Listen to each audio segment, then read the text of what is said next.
Hi friends, I was just about to tell you that I had lost power at Batavia at our school, but then the lights just magically came back on.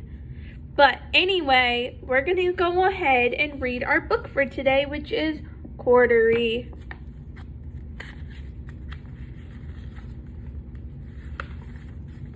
Cordery is a bear who lived in the toy department of a big store. Day after day, he waited with all the other animals and dolls for somebody to come along and take him home. Do you like to go to the toy store? I know I do. The store was always filled with shoppers buying all sorts of things, but no one ever seemed to want a small bear in green overalls. Then one morning, a little girl stopped and looked straight into Cordery's bright eyes. "Oh, Mommy," she said, "look, there's the very bear I've always wanted." "Not today, dear," her mother sighed. "I've spent too much already. Besides, he doesn't look new. He's lost the button to one of his shoulder straps."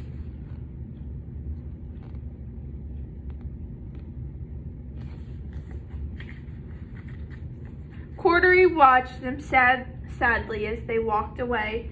"I didn't know I'd lost a button," he said to himself. "Tonight, I'll go see if I can find it."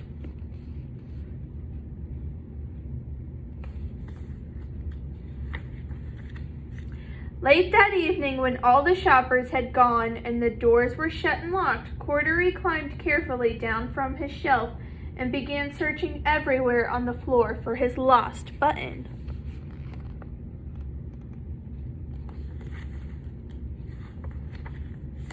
Suddenly, he felt the floor moving under him. Quite by accident, he had stepped onto an escalator, and up he went. Could this be a mountain, he wondered? "I think I've always wanted to climb a mountain." Have you ever been on one of the moving stairs at the mall? Those are called escalators. He stepped off the escalator as it reached the next floor, and there before his eyes was the most amazing sight. Tables and chairs and lamps and sofas and rows of beds. "This must be a place," Cordery gasped. "I guess I've always wanted to live in a palace."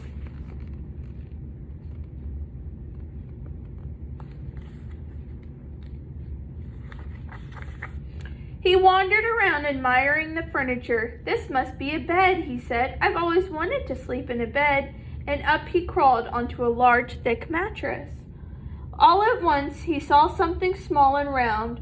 "Why, here's my button," he cried, and he tried to pick it up. But like all the other buttons on the mattress, it was tied down tight.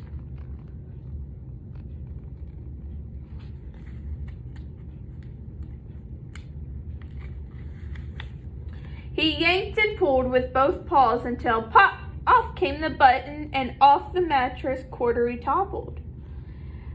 Bang into a tall floor lamp. Over it fell with a crash.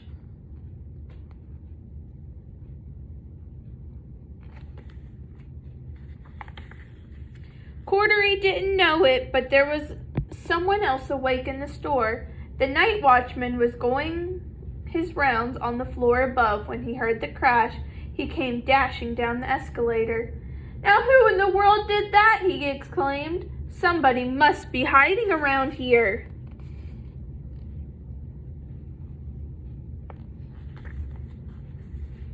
We know who that someone that's hiding, right? He flashed his light under and over sofas and beds until he came to the biggest bed of all, and there he saw two fuzzy brown ears sticking up from under the cover. "Hello," he said. "How did you get upstairs?"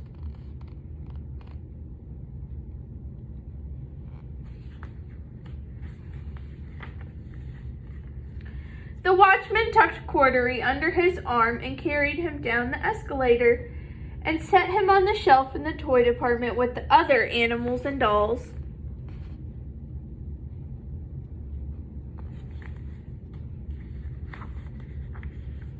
Cordery was just waking up when the first customer came into the store in the morning, and there, looking at him with a wide, warm smile, was the same little girl he'd seen the day before. "I'm Lisa," she said, "and you're going to be my very own bear. Last night I counted what I've saved in my piggy bank, and my mother said I could bring you home."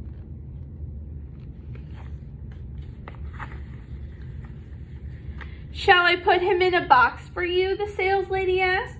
"Oh, no, thank you," Lisa answered, and she carried Cordery home in her arms. She ran all the way up 4 flights of stairs into her family's apartment and straight to her own room.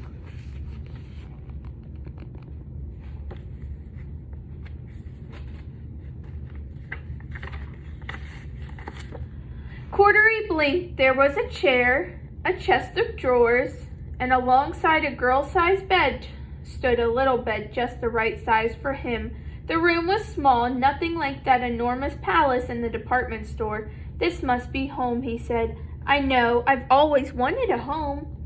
Lisa sat down with Cordery on her lap and began to sew a button on his overalls.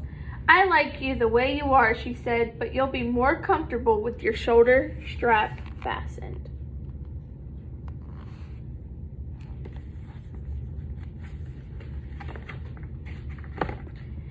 "You must be a friend," said Cordery. "I've always wanted a friend." "Me too," said Lisa, and gave him a big hug. The end. All right, friends.